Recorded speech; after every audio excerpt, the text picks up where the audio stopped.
एक समय की बात है। एक छोटे से गांव में एक किसान रहता था। वह बहुत परिश्रमी और ईमानदार था, लेकिन उसके पास जमीन बहुत कम थी और वह मुश्किल से अपने परिवार का पालन पोषण कर पाता था।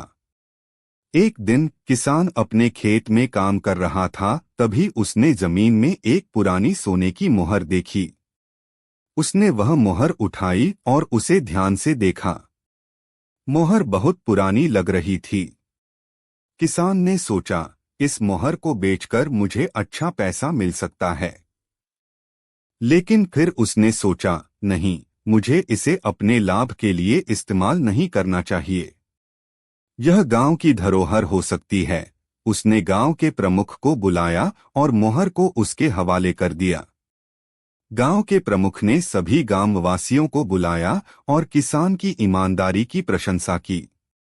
गांववासियों ने आपस में विचार विमर्श किया और तय किया कि इस मोहर को गांव के मंदिर में रखा जाएगा ताकि सभी इसे देख सकें और इससे प्रेरित हो सकें। किसान की ईमानदारी और नेकदिली की कहानी गांव में फैल गई और लोग उसे सम्मान की दृष्टि से देखने लगे। एक समय की बात है। एक छोटे से गांव में राधा नाम की एक लड़की रहती थी। राधा बहुत ही जिज्ञासु और ज्ञान की भूखी थी।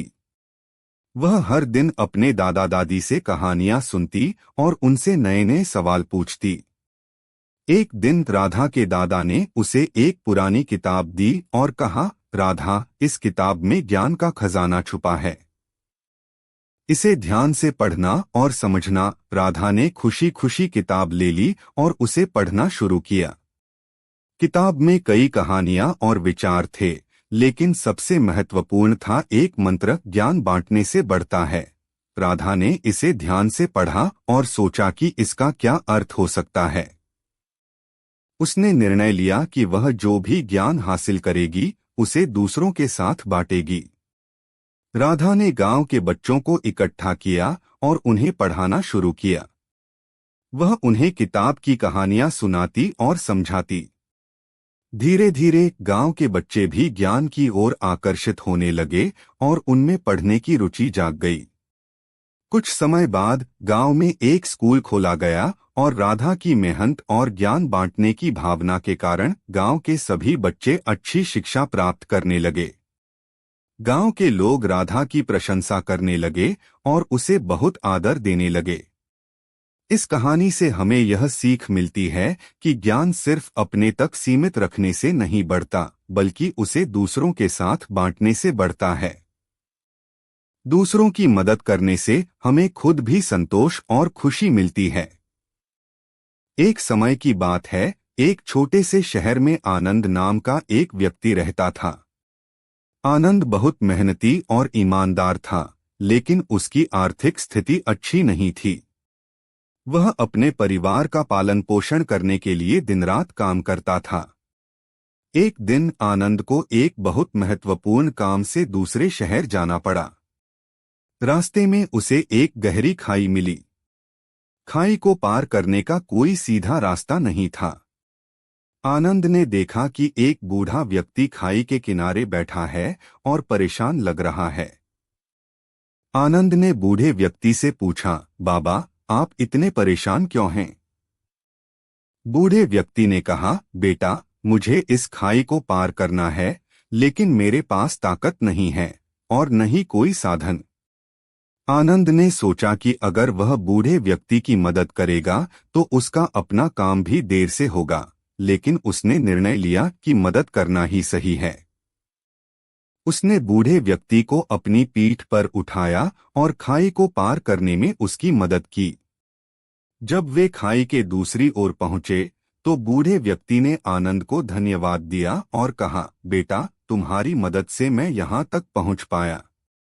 मैं तुम्हारे इस नेक काम के लिए आभारी हूं। आनंद ने मुस्कुराते हुए कहा, बाबा, यह तो मेरा कर्तव्य था।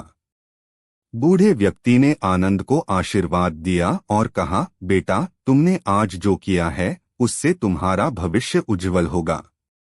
तुम्हारी ईमानदारी और मदद की भावना तुम्हें हमेशा सफलता दिलाएगी। आनंद ने अपने काम को जारी रखा और समय पर दूसरे शहर पहुंच गया। वहां उसे एक बड़ा अवसर मिला और उसकी मेहनत और ईमानदारी के कारण उसे अच्छी नौकरी मिल गई। वह खुशी खुशी अपने परिवार के साथ रहने लगा। इस कहानी से हमें यह सीख मिलती है कि दूसरों की मदद करने से न केवल उनका भला होता है, बल्कि हमें भी अनजाने में लाभ होता है। नेक काम और ईमानदारी हमेशा फलदायी होते हैं। एक समय की बात है, एक गांव में एक लड़का रहता था जिसका नाम रमेश था। रमेश बहुत ही होशियार और दयालु था, लेकिन उसके पास कोई विशेष साधन नहीं थे। वह हमेशा कुछ नया सीखने और दूसरों की मदद करने की कोशिश में लगा रहता था। एक दिन गांव में एक ज्ञानी साधु आए। साधु ने घोषणा की कि वह गांव के सभी बच्चों को शिक्षा देंगे और उन्हें ज्ञान का महत्व समझाएंगे। रमेश बहुत खुश हुआ और वह साधु के पास गया।